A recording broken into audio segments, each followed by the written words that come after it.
tell me about your feelings for coming out here for LaughFest. Well, Gilda Radner was an old friend of mine, and actually a former girlfriend of mine. And I love Gilda very much. And so the Gilda's Club is, I think, a spectacular organization, helping people deal with their cancer openly, feel that cancer is not something to be kept in the closet, and has done such remarkable work for, 20 years now. Gilda died in May 20th, 1989, and after that, Gilda's Club flourished. So it's a spectacular, it's a great evening. It's going to be a Saturday Night Live evening with the original writer of Saturday Night Live, Zweibel, Kevin Nealon, and myself. So I think it's going to be a great show and a great cause. I imagine I've never met Gilda. I've only seen her wonderful work, and everything she did was, to me, it emphasized to make you laugh as long as you can and as hard as you can. There's also just kind of, some people just have a magic quality about them that you can't take your eyes off them, and she had that. I mean, if she walked into a room, everyone, every guy fell in love with her, every girl wanted her to be the best friend she'd ever had, and Gilda kind of worked it, she couldn't help it. She just... And she knew the power of laughter. Yeah, and she knew the power of getting laughs out of things that you're not supposed to get laughs, but can be ultimately softened, like cancer. When she first got cancer, and she came on the Gary Shandling show and said, "Hi, Gary, I've been away. I had cancer." People didn't do that kind of joke back then, but it got a long, sustained laugh because it was a release for a lot of people. I imagine throughout your career, you've had so many people probably come up to you and say, thank you for doing what you're doing. I really needed a laugh, and you gave it to me. Yeah, it's a great feeling, actually. I've had many of those occasions where you kind of go. Is there one in particular in your mind, or is there one that you remember? Yes, often? I was in Dallas once, and I was about to do a morning show. I was doing something with the symphony, and a man came up with a limp. And he worked at the station, and he said that he was contemplating suicide, had the gun on the table, happened to flip on Regis and Kathy Lee, I guess then, and that I was filling in for Kathy Lee, and I made him laugh to a point that he thought, if you can laugh that much by something in life, you shouldn't miss the future laughs, and he put the gun away. He had MS. He had a severe limp, and it was kind of, you didn't know what to say after that. Who makes you laugh today? Well, I have,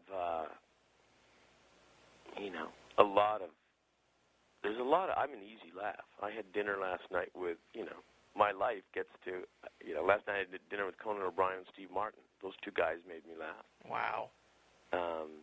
Kristen Wiig makes me laugh. Fred Armisen makes me laugh. There's a lot of people make me laugh. The show that you'll be performing on here, is it going to be like your one-man show? We'll have elements of that. It certainly is kind of a SNL-themed show. Alan Zweibel was the original writer. Kevin Lean, hilarious cast member for many years, Saturday Night Live. I was on Saturday Night Live. So I think it will have elements of all, probably our individual shows together. It will be very loose, a party with Marty. Have you been surprised at all by the longevity and especially these past couple of years, the strength of Saturday Night Live? I mean, it's almost like an anomaly in today's television world. Well, I think it's just a kind of, it's almost like saying, that there'd still be sitcoms. I mean, Saturday Night Live has a pure form. It has built-in excitement by being live. It has funny, hip people. Lorne Michaels is brilliant in that he just knows who are the right people to hire. He always has. And his comedic sensibility is still as sharp as ever. And the cast, the vehicle itself exists. It's a perfect vehicle. It's going to be as good as the people hired and the people performing and writing. And therefore, it's going to have some brilliant years and some years that are off, and then brilliant again. It's like any long-running stage show that is fueled by the people. I'm a bit of a comedy nerd, and I enjoy listening to comedian podcasts like Mark Maron's WTF podcast and The Nerdist. And I hear SCTV brought up quite a number of times. And it seems to be a show, it's almost like Monty Python in that it's got a cult following, and it's always recognized as, it was brilliant and never got the recognition it deserved at its time. Have you been hearing that these days? Well, I think there's a lot of regard for it. It actually did get lots of, 2 years in a row, we were nominated for every category in variety at the Emmys. In other words, we already knew we'd won because we had 5 nominations each. So it definitely was recognized. What it wasn't was a huge ratings hit because it was on at 12:30 to 2 in the morning following The Tonight Show. So, but I do think that when something is on that late, then people like Conan O'Brien or, of that age group would sit and look at it as kids and feel that they discovered it, that it was their show. And by being their show, it had more power. They felt that they were the only ones who were hip enough to be part of this hip party. If I may ask, I would love to hear your favorite John Candy memory. Oh, I knew John for so long. I met John in 1972, 73, when he was first hired for Second City, and then he went to Chicago, and he was just fun. He was just exactly what you'd think, just the guy who picked up all the tabs, even though he had the same money as you did. Great laugh. One time I was opening in a musical, but I was during the day shooting the David Steinberg TV show, and John and I were playing football, and he tackled me and broke a rib, and then I had to hit a top note through the fame that night. There were a million dinners, a million festivities, weddings, and, he was like a family guy in my life.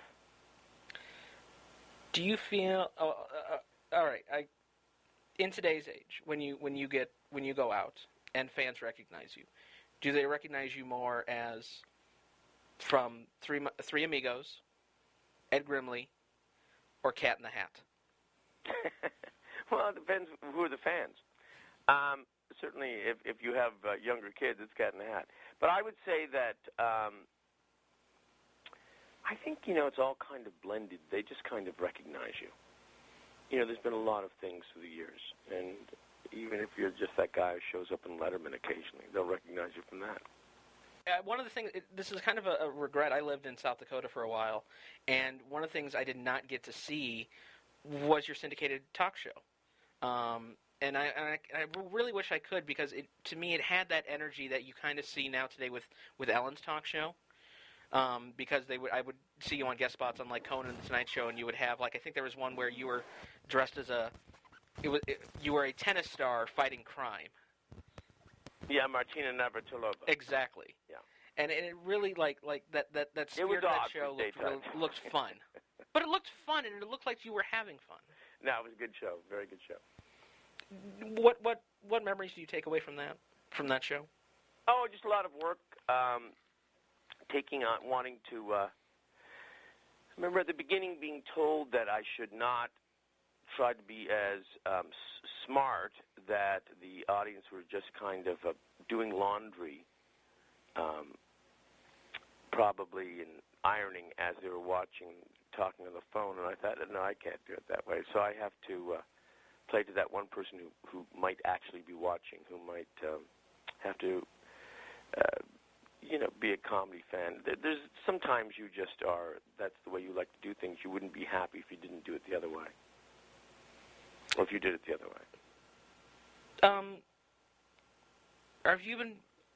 Have you been quite proud of your acting work right now on Damages? Yes, I think it's an amazing show. I think it's as an actor, you kind of are in safe ground because the people making the decisions are all, smart, and they'll make the right choices. You feel very free in what you're doing in front of the camera. Were you nervous at all about portraying a character and a drama. This I guess I want to say this deep, because this isn't like just like a melodrama or something where you're just you're playing I don't really find a villain. This is a very deep I think drama. that in comedy you're always doing characters. You're always trying to do a three-dimensional character. It might be more insane, but you're not. I don't draw the distinction so blatantly, from comedy. It's just still trying to convey what you're trying to get across. Sometimes a little easier.